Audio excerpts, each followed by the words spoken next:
have kids. Okay.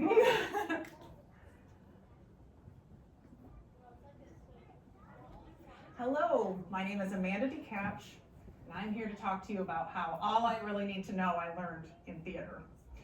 Now, not including church productions, I have been in 15 musicals, 8 variety shows, 2 straight plays, although in one of those plays I played a singer and all I did was sing in a bar on stage, so maybe that should count as a musical instead of a play, I don't know.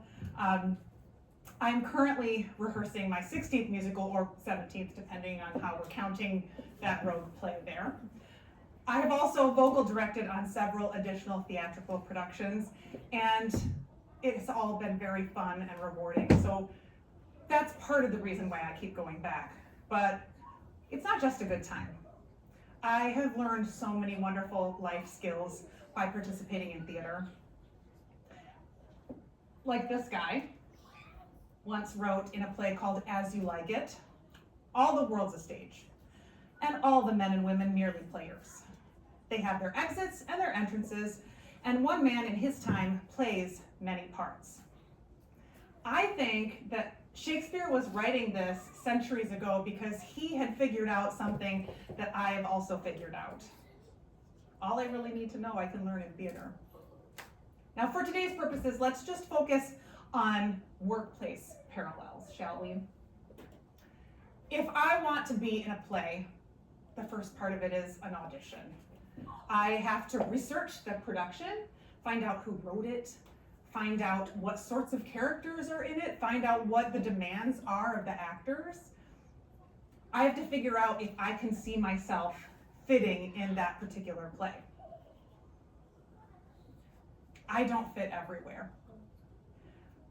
When I was young, I was not an ingenue, and normally the young ones are. That's, the naive leading lady, the heroine. I was never that person, no matter my age. When I was in high school and we did Bye Bye Birdie, I was not Kim McAfee, I was Mrs. McAfee, the mom.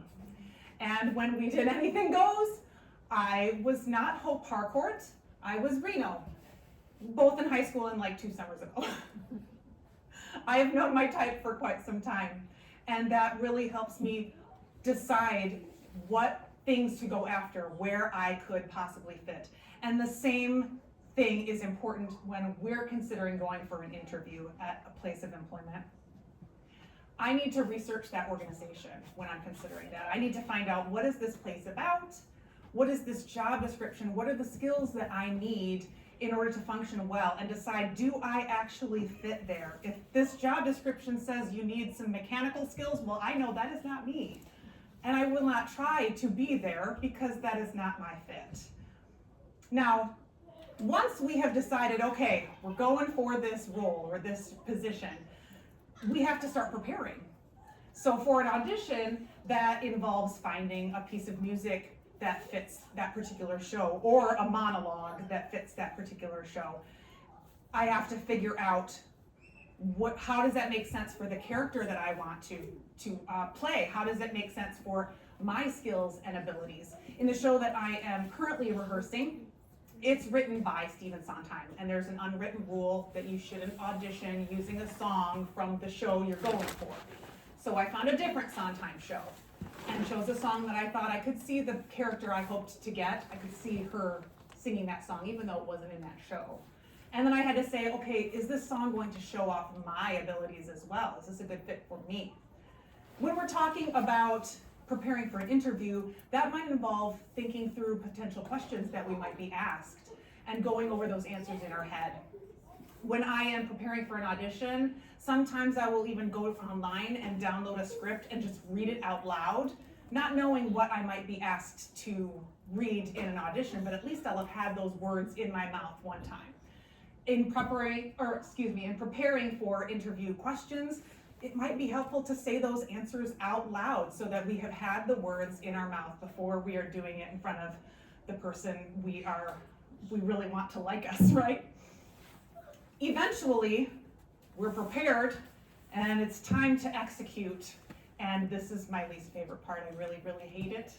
When I'm in an audition, I want to be literally anywhere else on the face of the planet. It is the worst for me. Largely because nerves are horrible. They're hard to deal with. But in that situation, I have to trust that I have done the work to prepare and that will carry me through. And that hopefully once I am done with that audition or with that interview, I can walk away and say, I have presented myself well. I have done the best that I could, and be proud of myself for having taken a risk to hopefully get one step closer to my dreams. It's like actor Glenn Close, who originated the role of Norma Desmond in Andrew Lloyd Webber's musical Sunset Boulevard, once said, "It all starts with self-reflection, and then you have to be brave. You have to figure out how to articulate what your dreams are." Now, after that audition or interview is over, the cast list is published, the offers have been made and accepted, the process of teamwork begins. In theater, that looks like rehearsal. The first step is often blocking. For those of you who don't know what that is the director coming in and saying, when you say this, I want you to go here, and you enter this way, and then you exit that way, and basically they're giving you the game plan. Once a show is blocked, before I talk about that, this is a little piece of script from the play that I'm rehearsing right now, and it's got notes that I wrote in it in pencil because you have to erase them and turn the script back in at the end. And I'm writing down what I've been told to do. I'm entering in door 2 and I'm dragging poor Grace and I'm tossing her to the center stage, and then I'm delivering my line stage right, which that's this way because it's based on the actor's perspective and not the audience's perspective. And then I'm coming back and I'm going to turn to her and deliver that last bit in her direction. Once we have all of this written down, which takes several rehearsals to get through a whole show and give everyone their blocking, once it is blocked, then we just start running it over and over again, stitching all those disparate pieces together into a whole that makes sense, and bringing what we naturally bring to that particular character, bringing our best, bringing our choices, bringing our interpretations.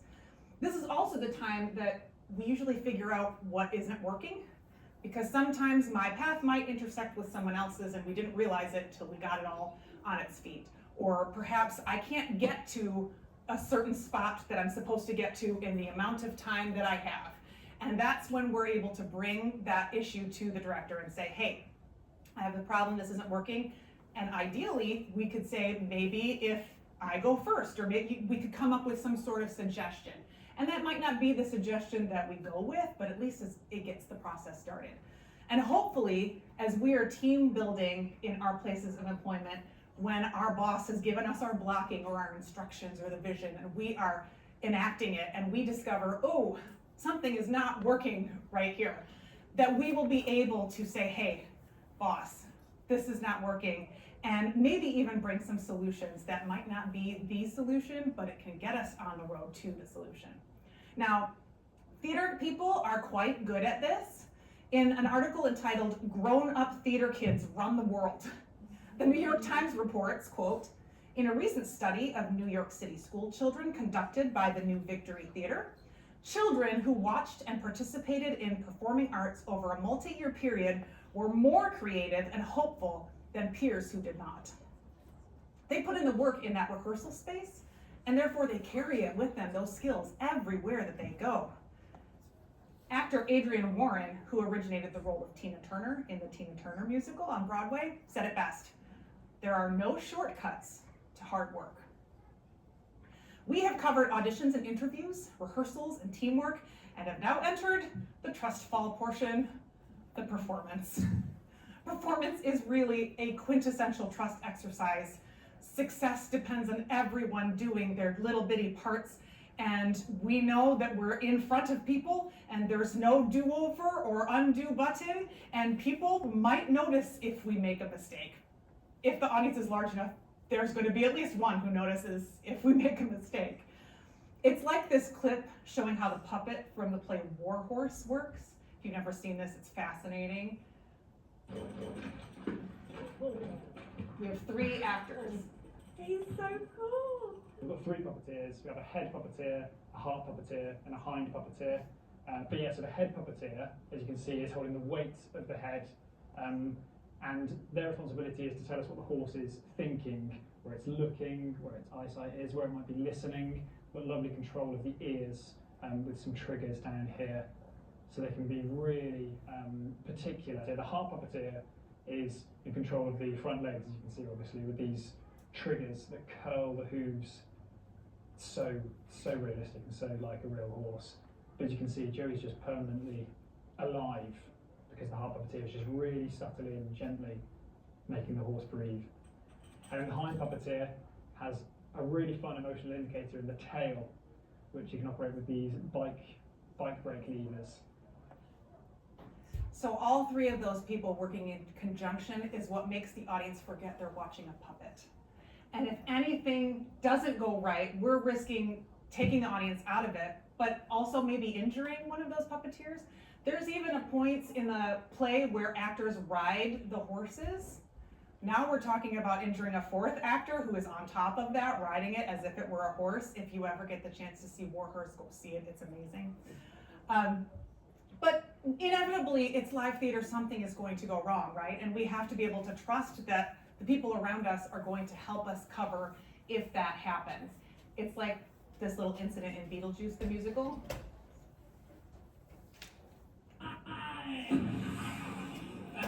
This prop falls in the stage in a hole. So we sort of need that to move forward.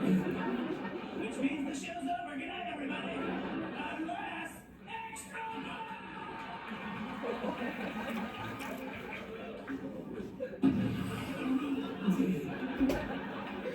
Now, luckily for Alex Brightman here, that role can say almost anything and get away with it. But it did take someone else placing that book somewhere he could get it so that you could move that play forward. And we're hoping that our co-workers or our co-performers are doing the same thing. It's a superhero-like ability to throw caution to the wind and trust that everyone around you will make that magic happen, that your scene partner does what they're supposed to, that the band is playing at the right tempo, that the lighting person gets that cue, that the props folks have preset that prop that we need.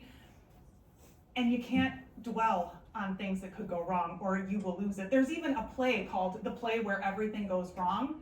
And I have to wonder if that script writer was like working out some personal issues and writing all of the things going wrong.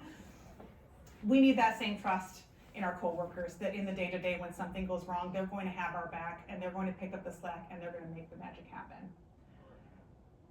It's as famed director of The Lion King, Julie Taymor, once said, you have to stop yourself from even thinking about failing. Now, we made it through auditions and interviews, rehearsals and teamwork, and performance and trust, leaving just one final theater parallel I'd like to cover today, the post-production meeting, everyone's favorite, evaluations.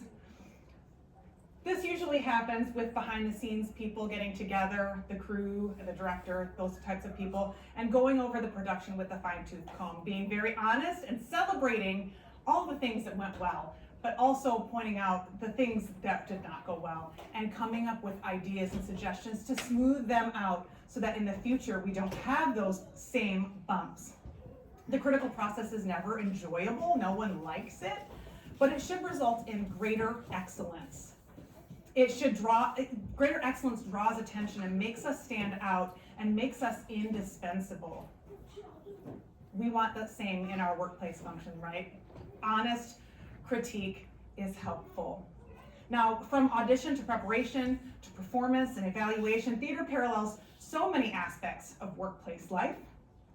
In the play, All I Really Need to Know I Learned in Kindergarten, which this is from Okemos High School's production many years ago, so you may recognize a few kids. The characters sing a song in the opening with the following lyrics. I've become so caught up in my grown-up stuff. It seems I've lost my spontaneity. Not to mention perspective on living life every day at my job, with my family, that I'm discovering all I really need to know I learned in kindergarten about how to live, what to do, and how to be. It's my assertion that involvement in theater can help us recapture what those characters claim to have lost. Not only practical skills, but also the playfulness and the risk and the creativity, all those enviable qualities that made the New York Times titled that article I published earlier, asserting that grown-up theater kids are running the world. Actor Terrence Mann, who originated the role of the Beast in Beauty and the Beast, captured this when he said, "Movies will make you famous. Television will make you rich. Theater will make you good. Because all we really need to know, we can learn in theater."